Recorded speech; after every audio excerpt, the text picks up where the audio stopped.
24 દિવસ બાદ વિદ્યાર્થીઓ આંદોલન થયું સફળ. ઝારખંડ સરકારે જેએસએસસી સીજીએલ પરીક્ષા રદ કરવાની માંગ સ્વીકારી. સીબીઆઈ તપાસ પર અટક્યો મામલો. નોટિફિકેશનના અભ્યાસ બાદ વિદ્યાર્થીઓ નક્કી કરશે આગામી રણનીતિ.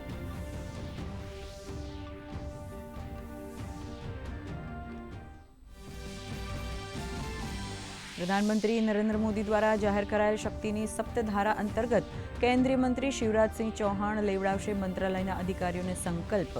વર્ષ 2047 સુધીના કૃષિ અને ગ્રામીણ વિકાસના રોડમેપ પર પણ કરશે સંવાદ.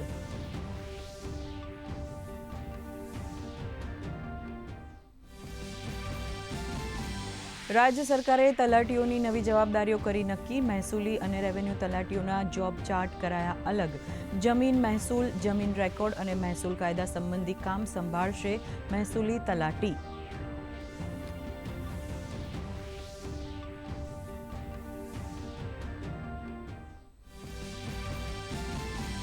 ભારત થાઇલેન્ડ સંયુક્ત સૈન્ય અભ્યાસ મૈત્રીનું 15મું સંસ્કરણ આજથી શરૂ. મૈત્રી અભ્યાસનો ઉદ્દેશ્ય ભારત અને થાઇલેન્ડ વચ્ચે સૈન્ય સહયોગને પ્રોત્સાહન આપવાનો. બંને દેશોમાંથી 85 સૈનિકો લઈ રહ્યા છે ભાગ. ભારતીય દળ તરફથી 9 ગોરખા રાઇફલ્સના જવાનો સામેલ. ભારતીય ચૂંટણી પ્રણાલીના ફેન બન્યા અમેરિકાના રાષ્ટ્રપતિ ડોનાલ્ડ ટ્રમ્પ. પ્રશંસા કરતા કહ્યું, ભારતમાં પ્રત્યેક મતદાતા પાસે છે આઈડી કાર્ડ. અમેરિકામાં પણ આ પ્રણાલી લાગુ કરવાની વ્યક્ત કરી ઈચ્છા.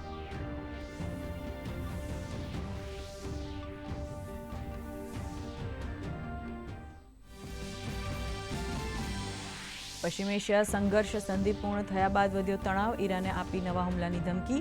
અમેરિકાએ યુદ્ધ વિરામ સમજૂતીને આગળ વધારવા કર્યો ઇનકાર. તો હોર્મુઝ વિવાદમાં ઓમાનના હસ્તક્ષેપ પર ટ્રમ્પની ધમકી. કહ્યું, ઓમાન વચ્ચે આવશે તો અમેરિકા કરશે હુમલો.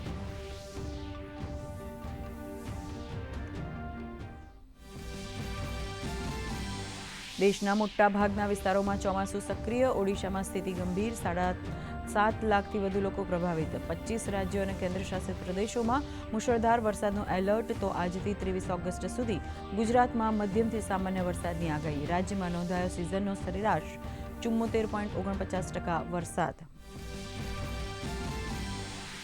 અંજારના નાનકડા ભાગ્યમની મોટી સિદ્ધિ. 1.5 વર્ષની ઉંમરે ઇન્ટરનેશનલ બુક ઓફ રેકોર્ડમાં સુપર ટેલેન્ટેડ કિડ તરીકે નોંધાવ્યું પોતાનું નામ. તો રાષ્ટ્રીય સ્તરની યંગ અચીવર ઓલિમ્પિયાડ હરીફાઈમાં પણ મેળવ્યો પ્રથમ ક્રમ.